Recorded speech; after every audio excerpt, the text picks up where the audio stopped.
It was almost midnight when Olivia trudged through the terminal, her carry-on trailing behind her with a squeaking wheel. The overhead lights in the airport cast a cold, fluorescent glow on the rows of metal chairs and sleeping strangers scattered across them. She sighed.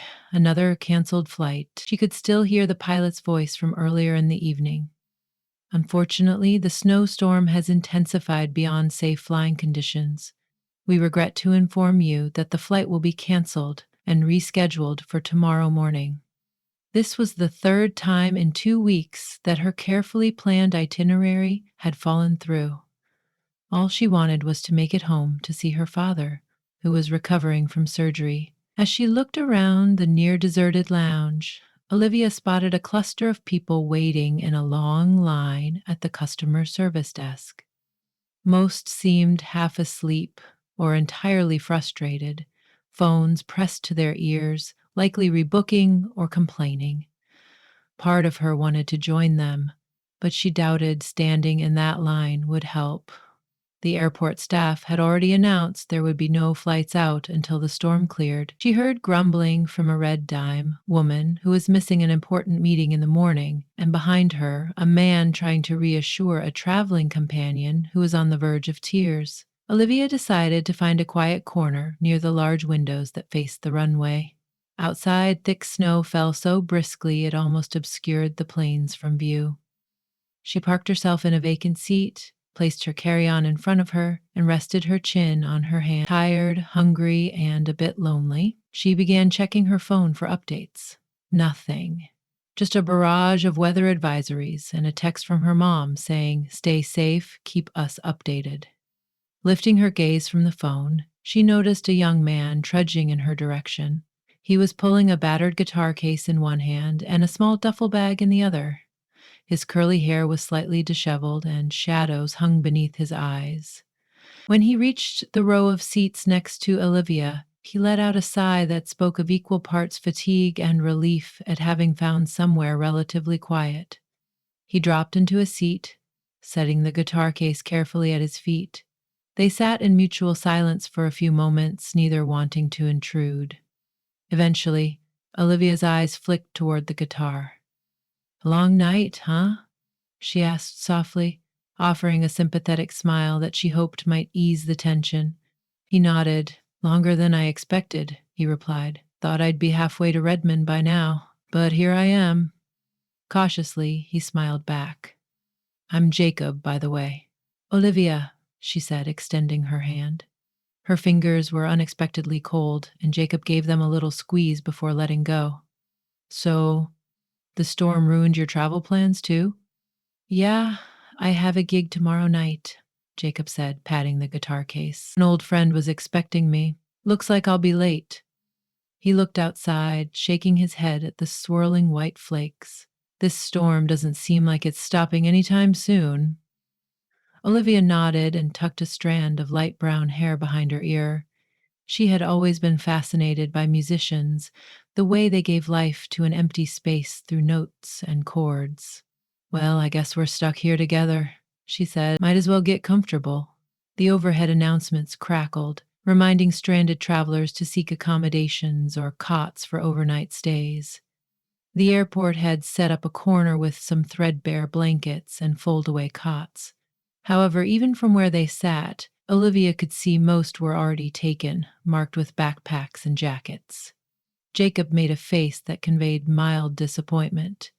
"Thought I might catch a nap, but that's definitely out of the question now," he muttered. They lapsed into silence again, each watching the snow's relentless fall. The hush grew so persistent that every sound, the distant push of a vacuum cleaner, the occasional beep from a walkie-talkie, the squeak of a child's shoes, seemed magnified. At last, Jacob cleared his throat and asked, "Need to be somewhere special?" Olivia's shoulders sank a little. "It's just my father," she said, and then her voice softened. "He had heart surgery a week ago and he's recovering. I flew out for an important conference, but as soon as it finished, I was eager to get back to him and my mom. I feel bad not being there." He studied her expression, empathy written on his features. "I'm sorry about your dad." I hope he recovers quickly. It's rough not being able to go home when you want to. She showed a small, grateful smile. Thank you. It is rough. Time stretched, and she stole another glance at his guitar, as though the instrument could somehow fill the space between them. What about you? Playing music is your day job?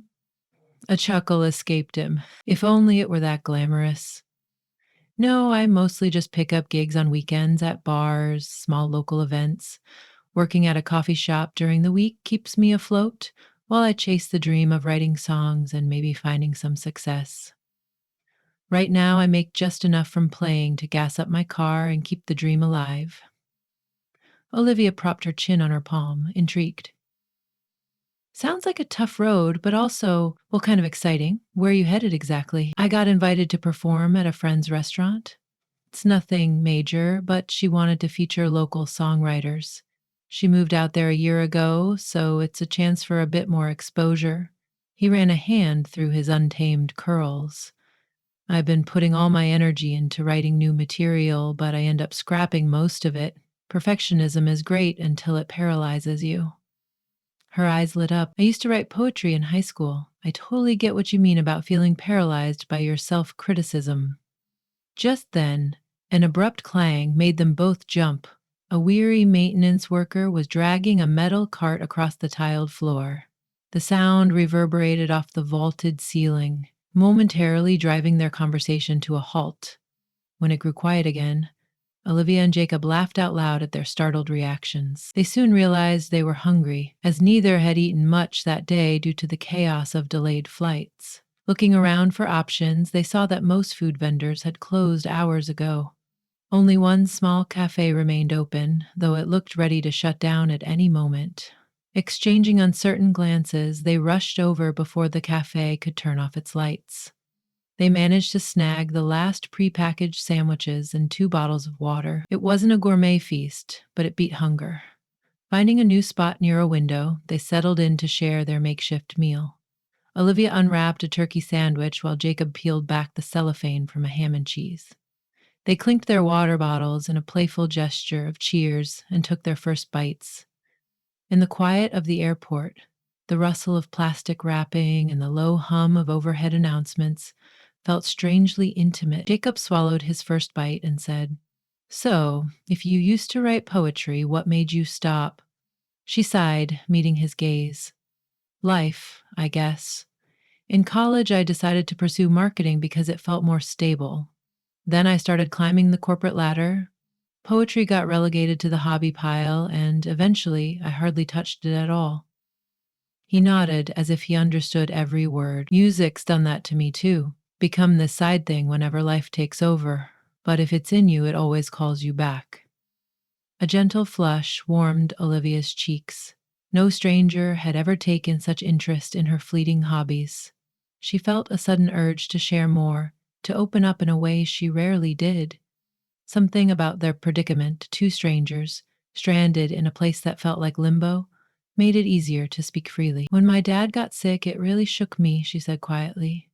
"I started journaling a bit because I was scared, and writing was the only thing that helped. I realized it had been years since I had connected with words in that way." Jacob nodded encouragingly. "I get that. It's cathartic sometimes to pour out your feelings in words. You can see them, and they don't just swirl in your head anymore." "I think so," she smiled, feeling at ease. "My parents always supported anything creative I did when I was younger. Maybe it's time I honor that and see where it goes." Her sincerity touched him. He hesitated a moment, then said, "You want to hear a piece of a song I've been working on? Something about that creative spark that lies dormant until you need it?" He patted his guitar case and raised an eyebrow inquisitively. "Olivia, I'd love to," Olivia said softly. She glanced around, noticing that most of their fellow travelers were too wrapped up in their own dramas or attempts at sleep to pay attention. Jacob carefully removed the guitar from its case. It was a bit scuffed, but he handled it as if it were a precious heirloom. He plucked a few notes, testing the tune, Then began a quiet melody that threaded through the hush of the terminal. The song was gentle and searching, as though the chords themselves were wandering in the half lit emptiness. He added a few lines of lyrics, his voice low and smooth. When the night is cold and silent, and every story's at its end, I find lost lines that need rewriting, a verse that needs a friend. He stopped suddenly, letting his fingers rest on the strings. That's it so far, he said sheepishly, still playing with the verses. Olivia's eyes glistened a little. That's beautiful. It felt raw, but hopeful. Like there's always another chance to bring something to life. He smiled. That's the goal. Sliding the guitar back into its case, he asked, "What do you think your poetry would be about now?" She mulled it over, rolling the cap of her water bottle between her fingers. Maybe about the in-betweens of life, the waiting rooms, the terminals, the moments in which we don't realize we're living some of the biggest stories until we look back. Her voice faltered, but she felt a stirring in her chest. Meeting people, kindred spirits in unexpected places. Jacob nodded, appreciating the sentiment. You should write that down. A wave of exhaustion rolled over them both. Nearby, airport cleaning staff were methodically vacuuming carpets and wiping down empty check-in counters. Over the intercom, the airline repeated updates. All flights remained canceled until further notice. The words swam in and out of their semi-aware minds. I guess we better find somewhere more comfortable, Olivia said, glancing at the chairs that stretched along the gates. We're not getting out of here anytime soon. Jacob surveyed the area, then pointed to a cluster of seats near a dimly lit gate that seemed less populated. They gathered their belongings and trudged over. Olivia arranged her carry-on and coat in a makeshift pillow, while Jacob used his guitar case as a barrier to keep them a small bubble of private space. They sat cross-legged facing each other, the hush returning along with a subtle connection that felt safer somehow, now that they were a small distance from others. So, Jacob said in a tone that hinted he might try to lighten the mood, we've got all night. Scratch that. We might have all morning too. What's your best travel story? Something that puts this fiasco to shame. A grin curled onto Olivia's lips. She contemplated a moment, remembering the trips that shaped her. In college, I went backpacking across Europe with a friend. We ended up stranded in a tiny village in the Czech Republic because we misread the train schedule. Long story short, we spent the night in the living room of a local family who didn't speak English, but they gave us hot soup and made up 2 beds on their couch. It was one of the kindest gestures I'd ever received from strangers. That's incredible, Jacob said, eyes lighting up. I haven't traveled much outside the US, but last year I did an impromptu road trip. I was supposed to play at a wedding in Montana, but I got there 3 days early by mistake, messed up the date. So I camped out near a lake thinking I'd just enjoy the scenery and practice. One morning, I woke up and found a moose calmly munching grass about 10 feet from my tent. I was terrified, but also weirdly in awe of this giant creature. It was one of the most surreal moments of my life. They shared a laugh, the sound of which echoed gently through the near empty gate. The stories helped them forget the uncomfortable chairs and the constant hum of artificially cooled air. Inside those shared moments, the terminal became not a place of inconvenience, but an unexpected stage for connection. Time drifted, marked only by the faint announcements trickling in from distant corners of the airport. Occasionally, a stray passenger would shuffle by, search for a seat, and then settle down elsewhere. The storm still had the runway in its grip, thickening the blanket of snow outside. As the night deepened, Olivia felt her eyelids grow heavier, yet she was loath to sleep and let go of the comforting presence of this stranger who felt like anything but. A gentle ache formed at the back of her neck. These chairs were never meant for dozing. She noticed Jacob rolling his shoulders, probably wrestling with similar discomfort. Suddenly, a loud snore erupted from across the aisle, where an older man had slumped sideways in his chair. Olivia and Jacob exchanged conspiratorial smiles, stifling laughs so as not to wake him. Jacob whispered, "I don't think we'll be getting much rest here." She nodded in assent. "We could walk around to stay awake. Sometimes it helps to just stretch your legs." Gathering their things, they ventured further into the quiet corridors of the terminal. Rows of deserted gates greeted them with shuttered newsstands glowing from behind metal grates. Occasionally, they paused by a large window to watch swirling eddies of snow flicker under the bright runway lights. They reached a small atrium area where artificial plants and modern sculptures dotted the space. Everything felt surreal, as if they were the only two people in the entire airport. Jacob set his guitar down on a bench and turned to Olivia. "You ever dance in an airport?" A giggle escaped her lips. "Never crossed my mind," she said, raising an eyebrow. "But I guess there's a first time for everything?" Without further ado, Jacob took out his phone, scrolled for a moment, and played a soft instrumental track. It was minimal, just a gentle guitar loop with a subtle beat.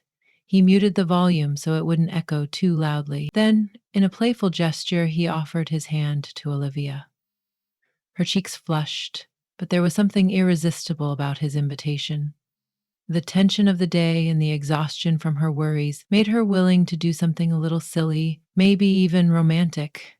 She placed her hand in his, and they swayed gently in that empty atrium. The polished floor was smooth beneath her shoes. Their steps were tentative at first, but soon they found a rhythm. Two strangers dancing in the hush of an overnight airport, steps echoing softly amid sleeping travelers. It wasn't a fancy waltz or a choreographed number. It was a quiet, reassuring connection, each leaning on the other's movements to stay balanced. The warmth of Jacob's hand on her waist, the steady cadence of his breathing, and the small smile that played on his lips all made Olivia feel lighter than she had in weeks. For a moment, it felt as though they weren't trapped by a storm at all, but somehow freed within this pocket of unexpected time. When the song ended, they stilled, momentarily uncertain.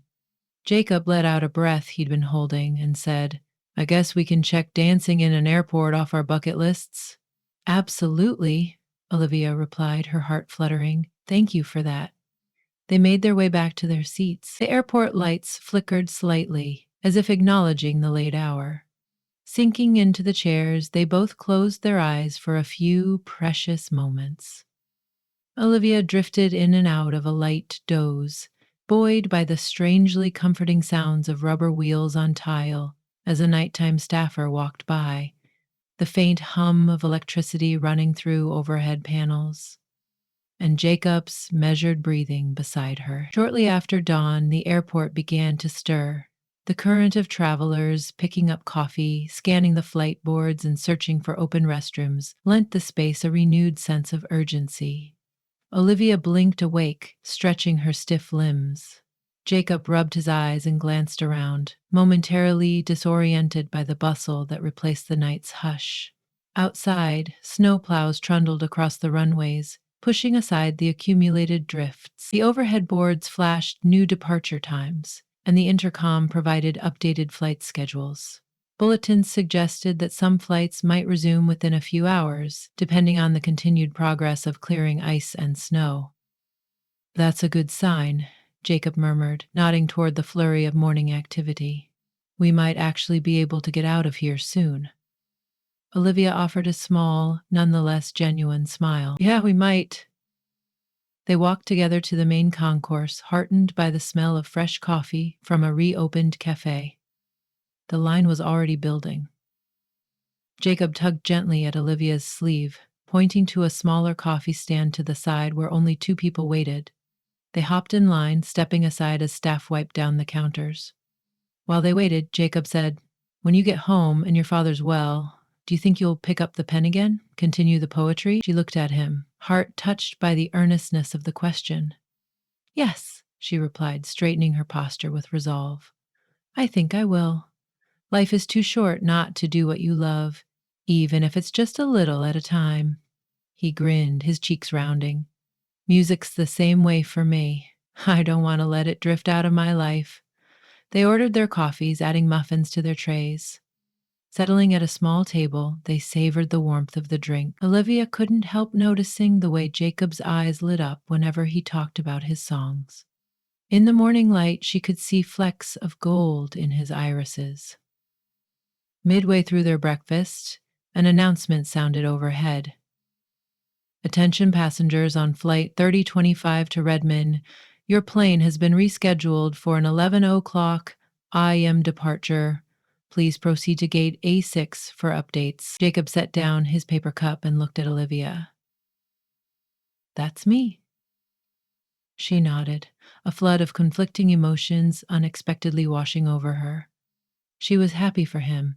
He'd finally be on his way to his gig and his friend, and yet a part of her wilted at the prospect of parting ways. Almost on cue, another announcement blared. Passengers on Flight 551 to Dallas, your flight is now boarding at Gate C14. Olivia almost laughed at the cosmic timing of it all. That's me, she said softly. They gathered their belongings, moved aside a few steps, and turned to face each other. The glow of the overhead lights caught on their features. The memory of dancing in the empty atrium and talking through the night sharpened in Olivia's mind. Jacob cleared his throat. I hope your father recovers quickly, and I hope you let those words spill onto the page. Her voice was wistful. I hope your song turns out exactly like you want it, and that your gig goes great. He stepped a little closer, and there was a brief moment where Olivia thought he might lean in and kiss her. Instead, he reached into his guitar case's side pocket, pulled out a small scrap of paper, and scribbled something. He handed it to her. This is my number and my Instagram, or however you like to stay in touch. A slight laugh escaped. I'm terrible at goodbyes, so call me if you ever want to share your poem or just, chat. She took the paper, her heart pounding. I will, she promised. They let their eyes linger on each other for a second longer, then turned to head to their respective gates. Walking away felt both surreal and significant. The crowd resumed, jostling around them, interrupting the haven of connection they had found during the night. Yet Olivia clutched the scrap of paper tightly in her hand, a reminder that the night's magic didn't have to evaporate under fluorescent lights. Boarding her plane, she settled into a window seat and gazed at the still gray sky. She reflected on how strange it was that a canceled flight and a snowstorm had led to such an encounter. She thought of Jacob's music, the softness in his eyes when he shared his song, how easily they'd confided in each other despite being strangers hours before. Eventually, the plane engines roared to life. As it taxied down the runway, Olivia felt an unexpected warmth in her chest. The overhead speakers crackled, instructing all passengers to turn off and secure electronic devices. She slipped the small piece of paper into her wallet and smiled to herself. The plane took off, climbing through the drab veil of snow clouds. She closed her eyes, letting the hum of the engines relax her. Though physically exhausted, she felt more alive than she had in a long time, brimming with the promise of new verses that might finally find form on the page. Far across the airport, in gate A6, Jacob settled into a seat by the window of his own plane. The band of runway lights raced by as the aircraft gathered speed, and his mind wandered to the quiet hours spent with Olivia. Her gentle laugh, the openness that let him feel less alone in his struggles with creativity. Pulling out a small notebook, he flipped to a blank page, scrawled a line of lyrics, and smiled. Even though he hadn't known how this night would pan out, it had gifted him an unexpected spark. He tucked away his pen just as the plane lifted off, carrying him toward his next step in the journey. In the weeks ahead, the memory of that night would hover at the edges of their minds, a testament to the fact that sometimes canceled flights and uncomfortable waiting lounges bring together two travelers in unexpected ways. The shared stories, the music, and the quiet dances in vacant corridors all linger, reminding each of them that serendipity often finds its home in the most ordinary of places, and that sometimes it only takes a few hours and an open heart to kindle something beautiful.